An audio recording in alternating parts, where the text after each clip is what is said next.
Aujourd'hui marque une occasion très spéciale pour l'ambassade du Mexique au Liban. Nous avons invité deux personnalités de renommée mondiale en dialogue sur la francophonie de nos jours. En premier lieu, Juan Manuel Gómez Robledo, diplomate et juriste mexicain, multilatéraliste reconnu, ancien secrétaire d'État des Affaires étrangères du Mexique pendant près de 10 ans, membre de la Commission du droit international de l'ONU, est aujourd'hui ambassadeur du Mexique en France, ainsi que représentante du Mexique auprès de l'Organisation mondiale de la francophonie.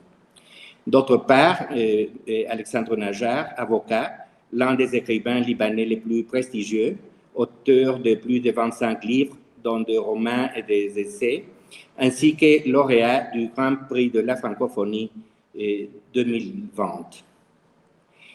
Il est bien connu que le Mexique et le Liban ont toujours une relation particulière avec la France et la langue française. Dans le cas du Mexique, depuis son indépendance, la langue française est devenue le véhicule de la modernité surveillé par les élites politiques et culturelles de la jeune nation, comme l'a souligné l'ambassadeur Gómez Robledo. De même, il a ajouté que cela a conduit au fil du temps au fait que la présence du Mexique au sein de l'Organisation internationale de la francophonie n'est rien que l'aboutissement à une longue histoire d'amour pour la langue et la culture française. Dans le cas du Liban, l'histoire de ce pays, son identité même, est étroitement liée à la France et sa langue. Et Alexandre Najar, qui réside entre Beyrouth et Paris, a beaucoup écrit sur ces sujets. Il est lui-même l'incarnation de cette culture binationale qui définit le lien entre les deux pays. Ce sœur, un arabe et un français, reflétant l'importance de la culture française dans le développement intellectuel du Liban. Aujourd'hui, cette présence culturelle, mais aussi politique, est toujours en vigueur et bien vivante.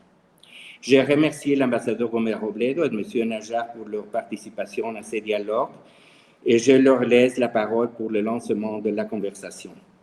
Un premier sujet de débat pourrait peut-être porter sur l'importance de la langue française dans le dialogue entre les cultures et dans la construction d'un monde de paix où la tolérance et la vie en harmonie sont des valeurs de la plus haute importance. Merci.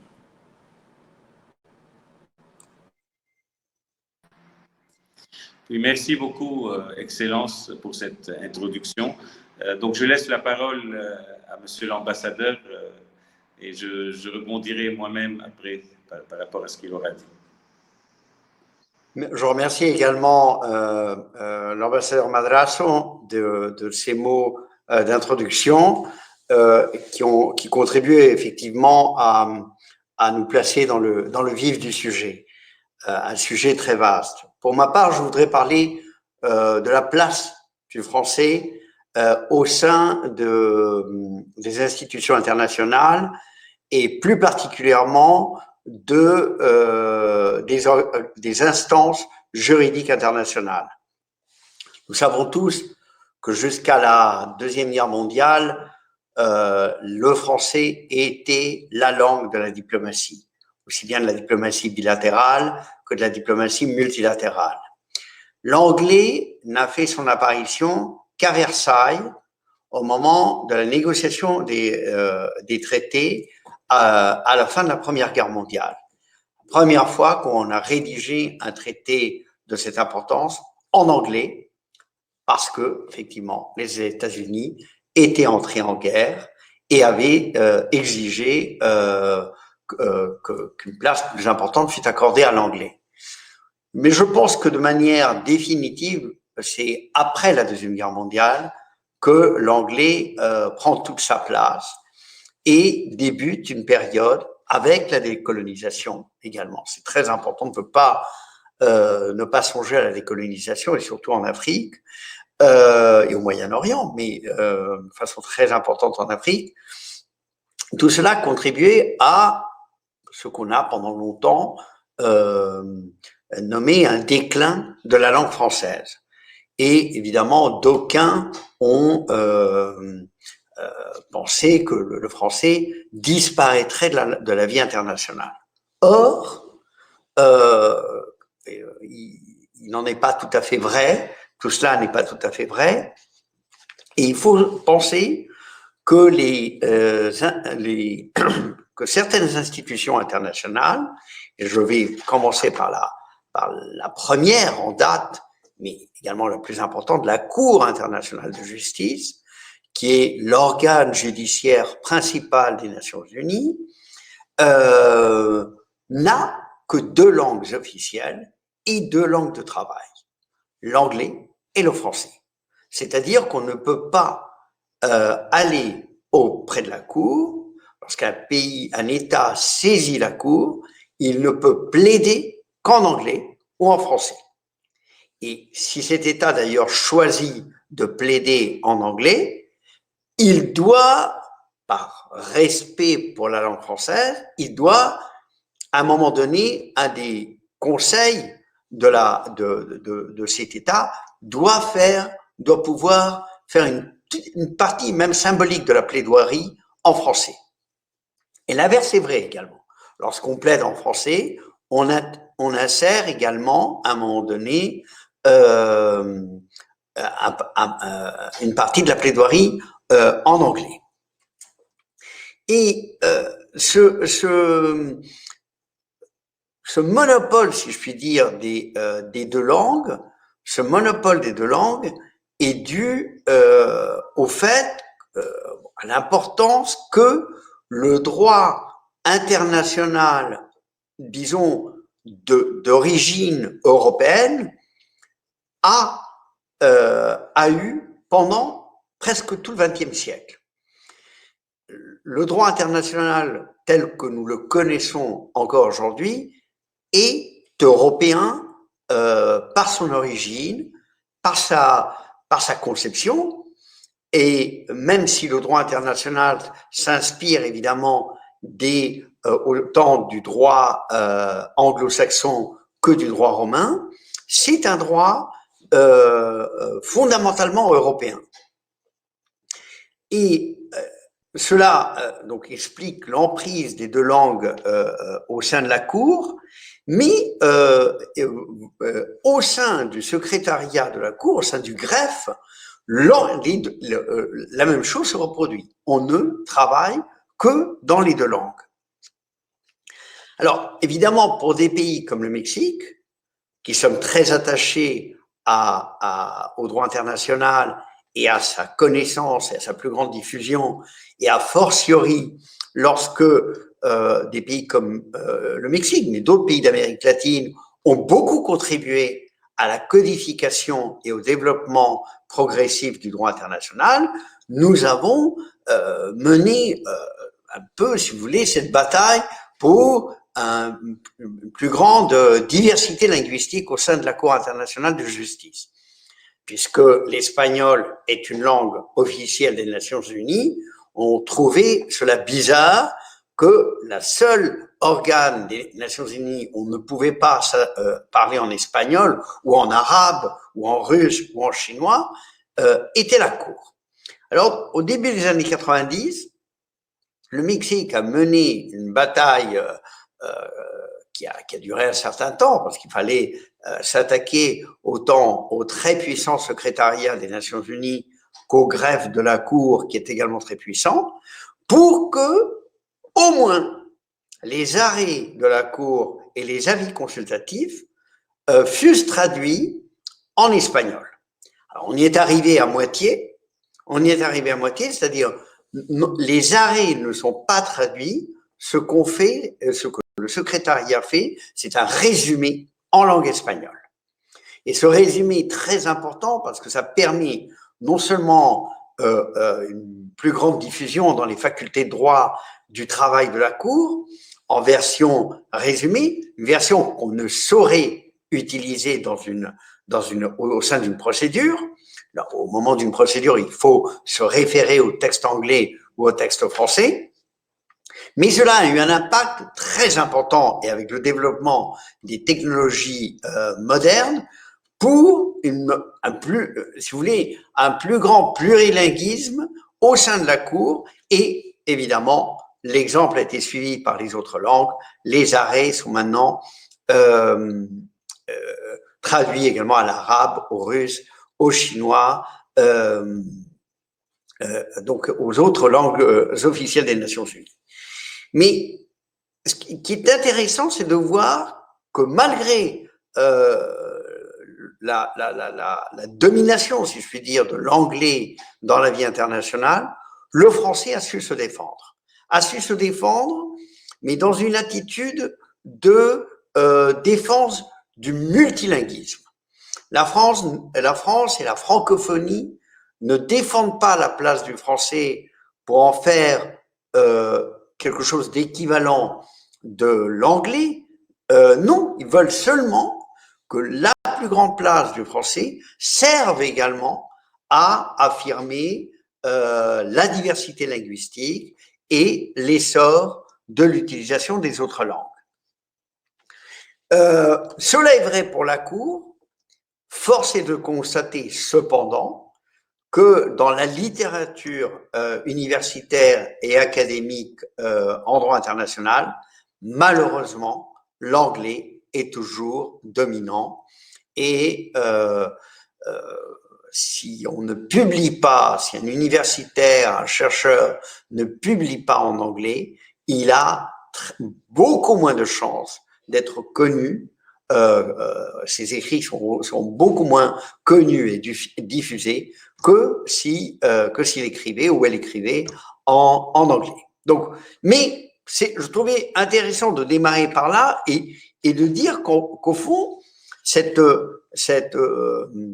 place qui est réservée à la langue française au sein de la Cour internationale de justice, on retrouve le même si vous voulez, le même schéma dans des tribunaux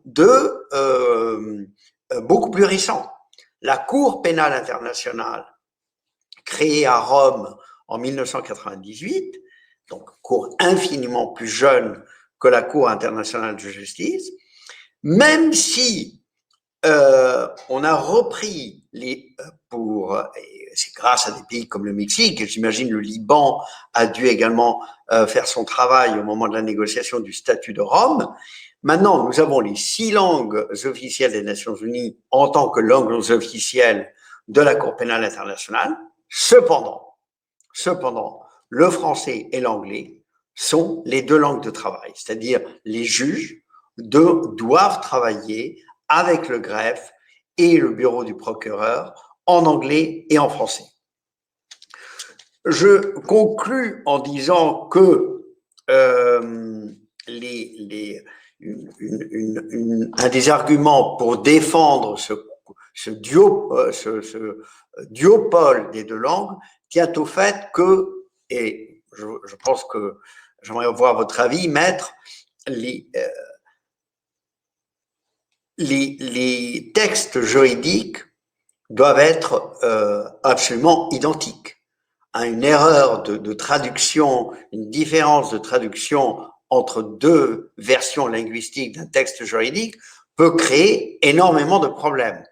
Donc, le fait de réduire à 2 les langues de travail ou officielles a été un argument pour dire oui, mais en droit, on ne peut pas se risquer à avoir des erreurs.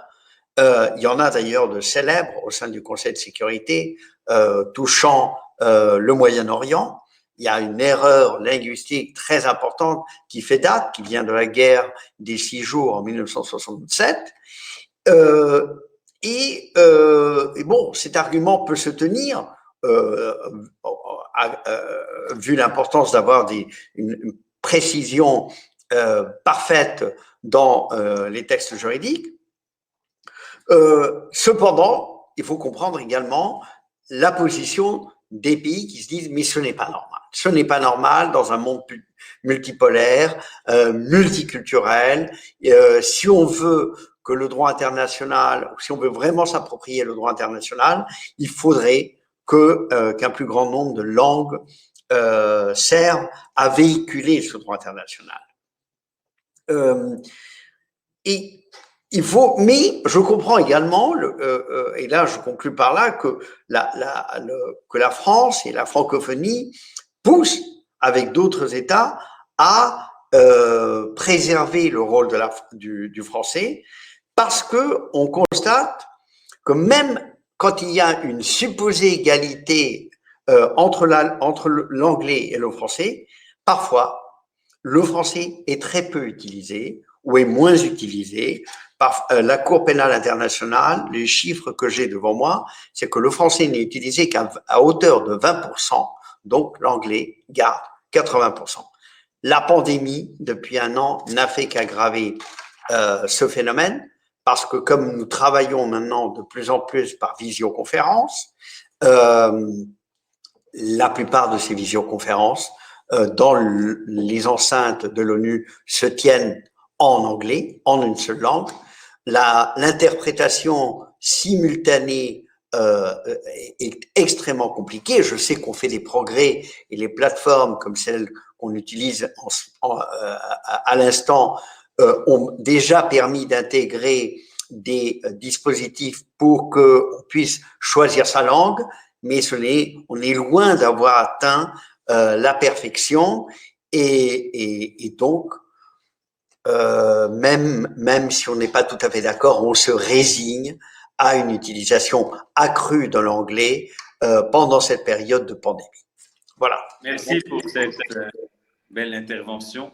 Je vais, avant de revenir un peu sur le droit, parce que je pense qu'il y a des choses très en commun qu'on peut développer, je voudrais juste rappeler que certains pensent que la présence du français au Liban date de l'époque du mandat français. Comme vous le savez, la Société des Nations avait décidé de placer le Liban et la Syrie sous mandat français. Donc on peut dire que les Français étaient au Liban à peu près en 1919 et 1943, ou 1945 pour être plus exact, parce qu'il a fallu 2 ans pour évacuer le pays. Donc cette période-là, évidemment, la langue française était omniprésente puisque le pays était sous domination française, mais ce que les gens ne savent pas ou savent peu, c'est que bien avant le mandat français, la langue française était très présente dans les écoles grâce aux missions religieuses. Les jésuites, les capucins, enfin toutes les missions aussi bien de prêtres que de religieuses pour les écoles de filles ou de garçons. Donc dans beaucoup d'endroits, notamment l'école de Antoura et puis l'école des jésuites, donc c'était le français était enseigné dans ces écoles-là. Donc il y avait une présence effective à cette époque. Et puis, ce qui est encore plus saisissant, c'est qu'après le mandat français, rien n'obligeait le français à rester au Liban comme langue seconde. Et ce qui s'est passé, c'est que les Libanais étaient tellement attachés à cette langue qu'aujourd'hui encore, donc 70 ans après la fin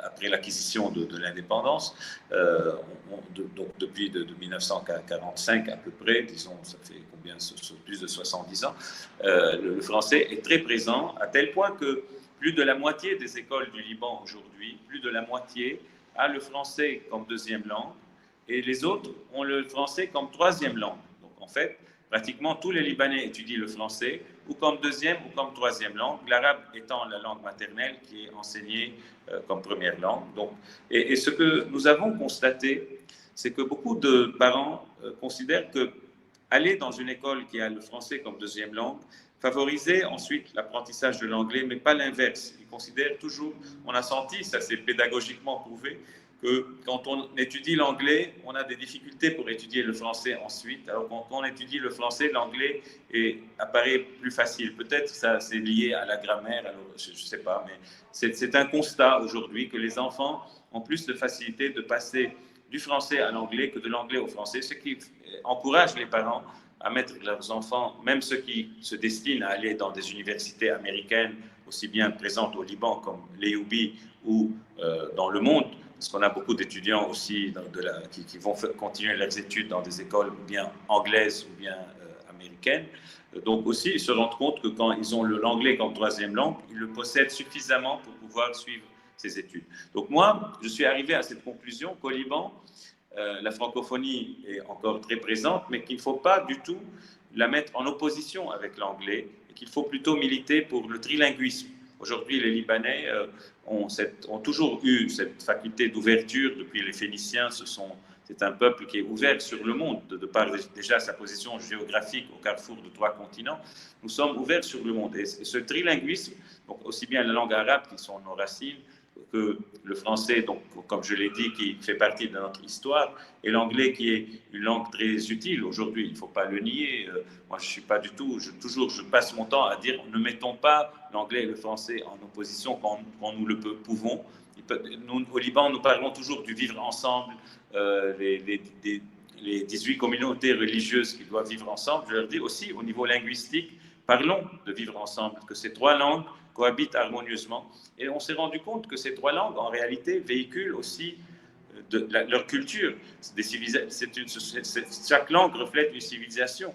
Donc aujourd'hui, le jeune Libanais qui a accès à ces 3 langues, donc à la fois, il connaît les chansons en arabe, en français, en anglais, il connaît les auteurs dans les 3 langues, il connaît les artistes dans les 3 langues. C'est une richesse considérable, un apport culturel qui fait qu'on est capable de lire, d'écouter de la musique, de suivre des films, d'être attentif aux cultures de ces 3 pays. Et en même temps, on fait la synthèse de cela. Ça nous permet évidemment d'avoir un esprit créatif beaucoup plus intéressant parce qu'il est nourri de sources différentes. Maintenant, il y a certains secteurs, je dois l'avouer, où le français recule beaucoup, par exemple dans les campagnes d'affichage, parce que souvent, les annonceurs font des campagnes régionales, donc ils ne vont pas faire français pour le Liban et anglais pour les Émirats, etc. Donc souvent les campagnes de publicité sont faites en anglais. Aussi, on a des fois le sentiment, le voyageur qui vient, quand il rencontre des taxis, des serveurs qui ne parlent qu'en anglais, on pense que le français a disparu. En fait, c'est parce que comme ils n'ont pas eu la chance d'aller à l'école souvent, c'est souvent une langue utilitaire. C'est le globish dont on parle souvent qui permet en fait de communiquer avec les touristes du monde entier, mais ça donne une fausse image parce qu'on croit, évidemment, il y a beaucoup d'étudiants qui se travaillent dans les restaurants, etc. Et là, on se rend compte qu'ils sont trilingues eux aussi, mais c'est un faux sentiment qu'on peut avoir. Et puis évidemment, bon, il y a tout ce qui est audiovisuel où on sent que bon, les majors américaines avec leurs films, les chansons, tout ça, sont très présentes. Mais globalement, on peut se dire que le français est encore bien présent au Liban. Et il y a un secteur, et là je rejoins Monsieur l'ambassadeur, un secteur où il est omniprésent, c'est le droit. À tel point que toutes les universités au Liban, à part une seule, enseignent le droit avec un fort apport en français, c'est-à-dire on n'enseigne pas le droit en anglais au Liban, on l'enseigne soit en arabe avec du français, soit en français entièrement avec un peu d'arabe, ce qui montre bien qu'il y a une parenté entre ces 2 droits, parce que pendant le mandat français, dont on a parlé tout à l'heure, la puissance mandataire, comme on l'appelait, avait aussi initié plusieurs lois qui sont toujours en vigueur, notamment le Code des obligations, le Code des contrats et des obligations, donc des obligations et des contrats, le COC, qui est un peu le droit civil, le Code civil revu et corrigé, et puis le Code de commerce, qui est très important. Donc tout cela date des années 40, donc de l'époque où les Français étaient encore là. Et ces lois, ces 2 codes, par exemple, à part d'autres aussi, sont restés présents dans notre droit libanais. Et donc nous avons, quand nous voulons interpréter ces lois-là, nous avons recours aux ouvrages de doctrine, aux traités français. Et il n'est pas du tout inhabituel, il est même très courant de voir que dans des jugements rendus par les tribunaux libanais au nom du peuple libanais, comme il est d'usage de le mettre, dans le corps du jugement, il y a des passages, des références en français tirées d'ouvrages où le juge souhaite s'appuyer dans sa démonstration, dans ses attendus, sur des ouvrages, des opinions doctrinaires donc françaises. Même quelquefois, on fait référence à la jurisprudence française. L'autre jour, j'ai vu par exemple une cour de cassation faisant référence à la Cour de cassation, libanaise, faisant référence à la Cour de cassation française dans une décision dont la question juridique était très voisine de celle de la France, mais aussi des fois on voit cour d'appel d'Amiens, cour d'appel de Rouen. C'est assez bizarre de voir qu'au Liban, on prend quelquefois comme référence donc des décisions prises en France, et n'en parlons pas au niveau du Conseil d'État. Le Conseil d'État, c'est incroyable. Il y a quelquefois plus de Français que d'Arabes dans les décisions, parce qu'ils font référence à donc des ouvrages, des opinions doctrinales de professeurs de droit administratif français connus, qui sont d'ailleurs quelquefois consultés sur des sujets, par des consultations sur des sujets qui touchent le droit libanais. Donc tout cela pour dire que il y a une très grande parenté entre les droits. Moi-même, comme avocat dans ma bibliothèque, j'ai tous les ouvrages connus en français sont présents dans la bibliothèque et je les consulte fréquemment parce que ça fait partie de notre univers juridique. Voilà, donc ça, c'est un atout certain. Maintenant, nous avons aussi une littérature francophone très importante qui a commencé à peu près il y a 120 ans et qui s'est développée notamment avec un poète comme Georges Chéadé, comme Salah Stétier, que vous connaissez peut-être, qui était ambassadeur à Paris, et Amin Malouf, qui a obtenu le prix Goncourt, qui est à l'Académie française, Vénus Kourigata, André Chédid, qui était libano-égyptienne, de nombreux auteurs qui font que Sharif Majed-Alami aussi, qui a obtenu le prix spécial du féminin. Donc tout cela montre qu'il y a une véritable vitalité de cette littérature-là, qui cohabite comme les langues avec la littérature libanaise d'expression arabe, qui compte des noms très importants. Et puis on s'est rendu compte depuis quelque temps qu'il y avait 3 ou 4 écrivains d'expression anglaise, sans compter ceux de la diaspora. Nous avons beaucoup d'écrivains de l'Amérique latine, de l'Amérique du Sud, qui sont qui sont de la diaspora, donc qui sont de la 2e ou 3e génération, qui sont d'origine libanaise. Je pense notamment à Milton Hatoum, qui est un écrivain brésilien, donc d'origine libanaise. Mais il y en a beaucoup. Il y en a au Mexique, il y en a au Pérou. Donc il y a pas mal d'écrivains donc libanais d'expression espagnole ou portugaise, donc qui sont d'origine libanaise et qui écrivent dans leur langue, qui est devenue leur langue maintenant d'usage. Donc, ils sont, comme je l'ai dit, de la 3e génération. Mais tout cela pour dire que même notre littérature est devenue très ouverte, très cosmopolite, très multilinguiste. Et c'est un atout. Nous, on considère ça comme une richesse, tout en étant extrêmement soucieux de la préservation de notre patrimoine culturel.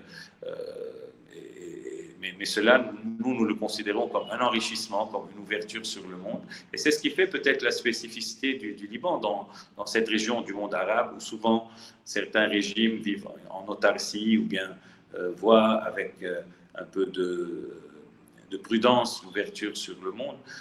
Nous, au contraire, nous étions peut-être parmi les premiers à avoir considéré cette ouverture comme un facteur de dialogue interculturel, de considérer la francophonie non pas comme un instrument de colonialisme, mais au contraire comme un instrument de dialogue interculturel, d'ouverture sur le monde, une sorte de passerelle entre l'Orient et l'Occident. Et donc, nous assumons très bien cela. Et moi-même, j'ai lancé il y a une quinzaine d'années un supplément littéraire qui s'appelle l'Orient littéraire, donc qui est en français et qui contient aussi, qui accueille des plumes aussi bien libanaises que françaises et qui parle aussi bien d'ouvrages en arabe dont on commente en français pour les faire connaître dans d'éventuelles traductions que les dernières parutions françaises ou autres dans ce supplément. Donc c'est aussi notre façon de militer pour un peu la culture libanaise et la francophonie à travers ce supplément donc, qui s'appelle l'Orient littéraire. Et nous venons de sortir un spécial Baudelaire qui a étonné beaucoup de monde parce qu'on a fait un spécial de 12 pages avec les plus grands spécialistes français et libanais.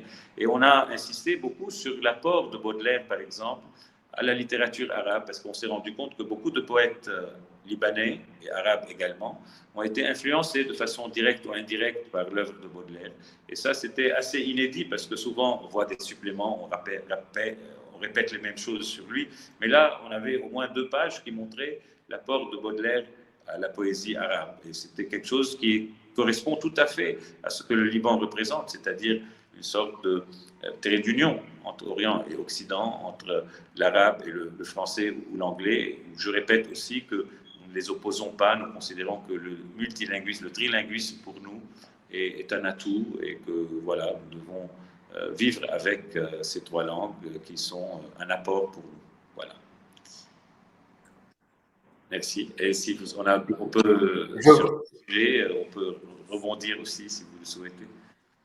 J'ai trouvé passionnante votre intervention, maître, parce que vous avez parlé en tant que Libanais, en tant qu'écrivain, en tant que juriste. Effectivement, le Liban est pionnier. Le Liban est un exemple pour la terre entière d'ouverture sur le monde. Et qui dit ouverture dit forcément respect de l'autre et tolérance.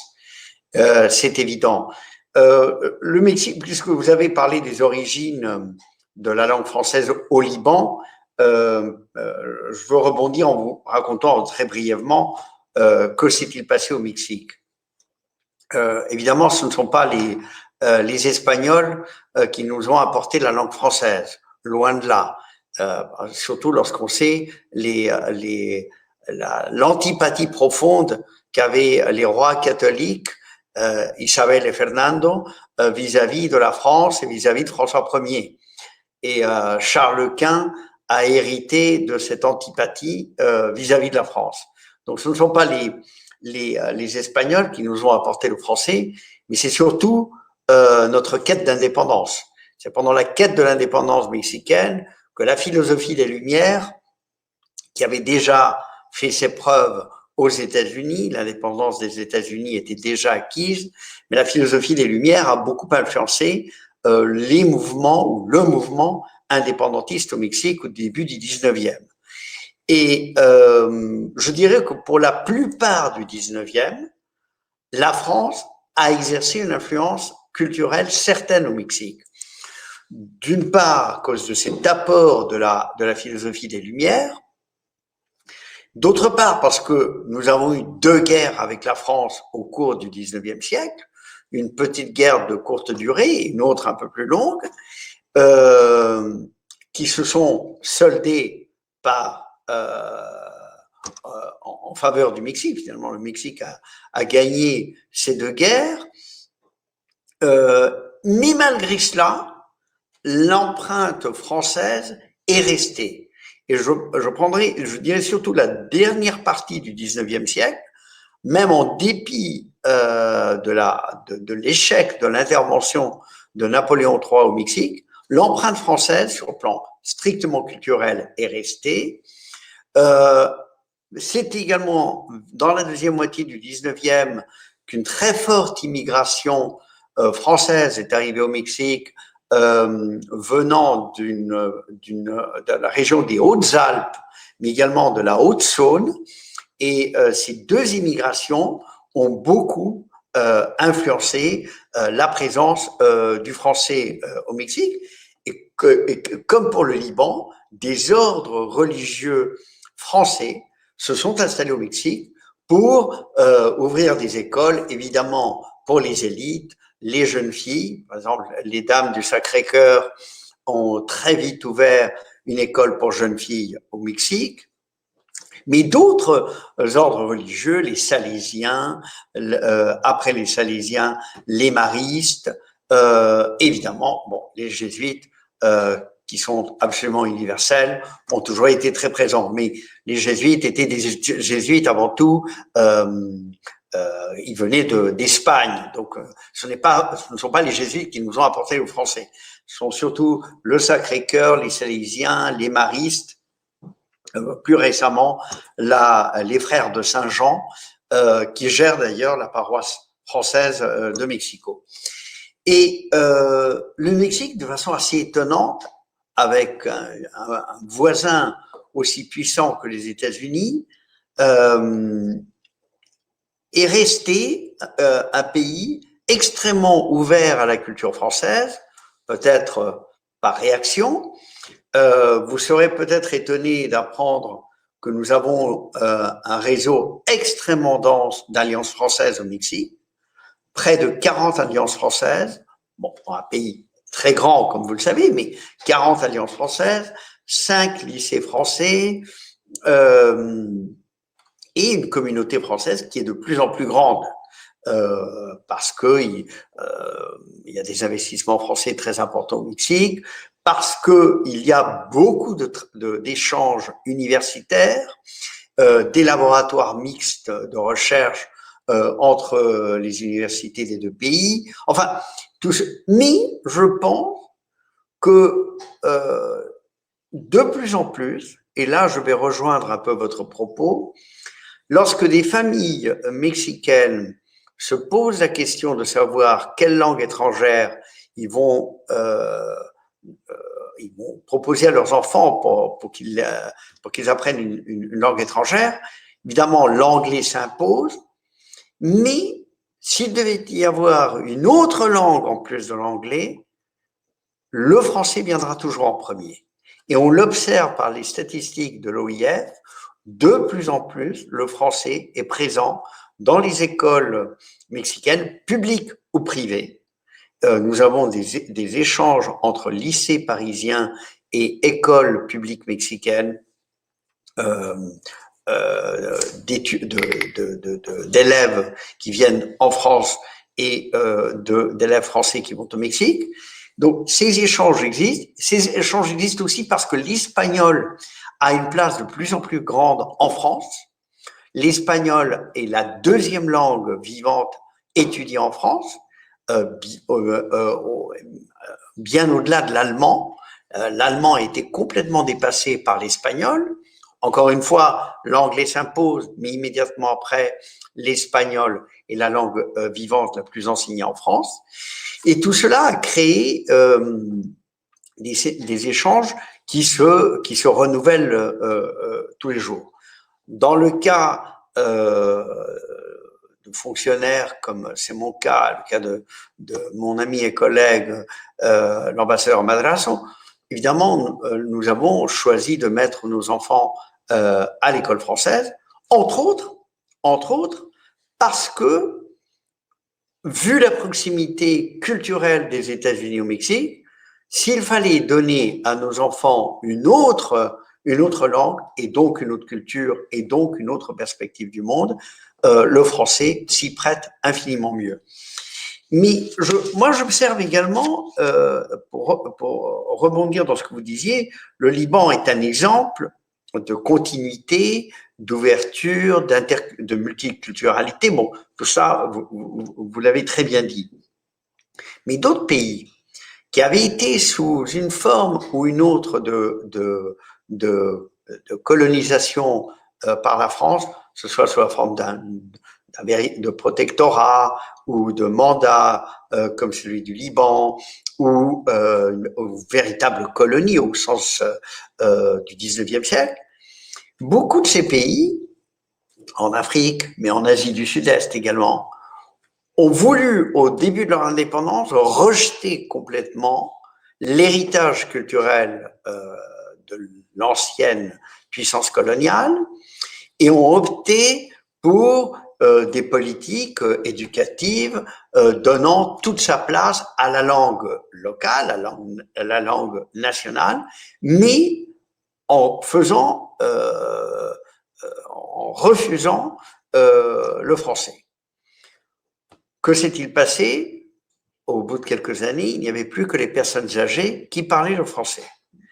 Eh bien, à quoi assiste-t-on maintenant? Un retour du français dans ces pays-là, parce que les gouvernements se sont rendus compte qu'il y avait un atout supplémentaire à enseigner de nouveau le français. On le voit au Vietnam, au Cambodge, je pense qu'on le voit dans quelques pays du Maghreb également, pas tous, mais dans quelques pays du Maghreb aussi. Il y a de nouveau une prise de conscience de l'utilité d'avoir recours à une langue qui finalement a une importance telle qu'elle influe, et merci d'avoir cité le cas du Liban, encore une fois, dans la pratique judiciaire. au Mexique également, une de nos meilleures écoles de droit enseignait jusqu'à il y a très peu de temps le français et pas l'anglais. Pourquoi? Parce que le code civil mexicain n'est autre chose que le code Napoléon. Et on étudie le droit civil à travers les grands auteurs français du 19e et de la première partie du 20e siècle. Nos institutions juridiques sont identiques. Nous avons pris beaucoup également au droit anglo-saxon, même si nous sommes un pays de droit romain, mais notre système constitutionnel est un système qui est très fortement influencé par le système constitutionnel des États-Unis. Mais en droit privé, le droit des affaires, le droit civil, le droit pénal sont vraiment de souche française. Je ne connais pas de juges mexicains qui citent dans leurs arrêts la littérature juridique française. Bon, nous ne sommes pas aussi multilingues qu'est le Liban, mais nous avons fait une réforme très importante de la Constitution qui place désormais les traités juste en dessous de la Constitution et par-dessus le droit fédéral et local. Ce qui fait que la place du droit international est de plus en plus grande dans les décisions judiciaires des juges mexicains, et ces juges demandent de plus en plus à être formés. Et à qui s'adresse-t-on? Comme par hasard, on s'adresse aux juridictions internationales, à l'Académie de droit international de La Haye, pour former, par exemple, en droit international des droits de l'homme, les juges mexicains. Alors forcément, on revient, si vous voulez, à un certain nombre de choses qu'on avait peut-être un peu délaissées. Un mot sur la littérature et le cinéma. Enfin, la culture française ont toujours été extrêmement appréciés au Mexique. Chaque année, nous avons des manifestations très importantes et il n'est pas rare qu'on ait des écrivains de renom qui sont parfaitement bilingues. Octavio Paz était bilingue, Carlos Fuentes était bilingue, Fernando del Paso était bilingue, Jorge Volpi, un auteur de renom à l'heure actuelle, est bilingue. Donc, je ne sais pas si vous vous souvenez d'un roman à succès écrit par un jeune écrivain suisse, Joël Dicker, un roman un peu policier, enfin très policier. Il était traduit à l'espagnol immédiatement et on voyait des photos de Joël Dicker même sous les abribus de Mexico. Moi, j'étais sidéré et on le voit lorsqu'on a été présent dans les salons du livre à Paris et dans les grands salons du livre. Il y a des échanges entre les auteurs mexicains et français où par exemple, un de nos grands auteurs, Alberto Ruiz Sánchez, est très connu au Maroc parce qu'il a beaucoup écrit sur le Maroc et il est extrêmement apprécié au Maroc. Donc, ce sont je pense comme vous, ce sont des richesses qui nous permettent de penser, comme le disait l'ambassadeur Madras en introduction, un monde de paix, de plus grande tolérance et de plus grand respect de l'autre, en fin de compte. Oui, je suis tout à fait d'accord avec tout ce que vous avez dit et je vous remercie pour cet exposé qui est très enrichissant. Simplement, je voulais dire encore une chose par rapport au défi auquel la francophonie est confrontée. On a parlé de l'anglais, le globish, qui constitue un peu un défi évidemment dans beaucoup de pays où les jeunes, par facilité, optent pour l'anglais plutôt que le français. Quelquefois même, le français n'est plus bien défendu comme il était autrefois, faute de moyens, faute de personnel, ou faute de volonté politique. Mais en revanche, ce qui est beaucoup de démographes insiste sur le fait que dans les années à venir, le continent africain va connaître un boom démographique, notamment dans les pays francophones, qui va faire que la langue française est celle qui va proportionnellement le plus évoluer et que nous allons assister à une augmentation considérable de locuteurs de français dans ces pays d'Afrique francophones. Donc ça, c'est un facteur intéressant, mais qui doit aussi nous inciter à nouer des relations encore plus étroites avec ces pays-là pour que cette francophonie aussi demeure vivante, qu'il y ait de vrais échanges entre nous.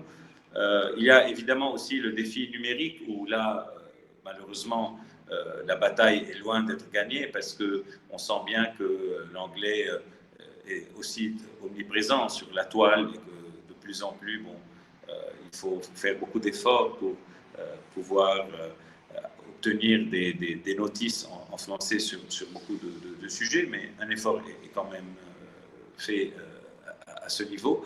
Je crois aussi, vous en avez un peu parlé, au niveau scientifique, il y a de graves lacunes. Aujourd'hui, la plupart des chercheurs français publient leurs publications, leurs articles en anglais. Je crois même que la dernière lauréate du prix Nobel en France, je pense, de chimie, je crois, est dans un laboratoire aux États-Unis. Voilà, donc je crois que c'est un défi aussi auquel il faut faire face. Voilà.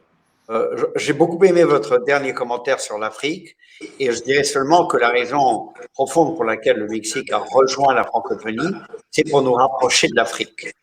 Parce que nous sommes très peu présents en Afrique et c'est une raison très, très, très importante. Mais je laisse peut-être notre hôte dire les mots de conclusion. Seulement pour vous remercier pour ce dialogue si riche et plein d'idées. Merci beaucoup.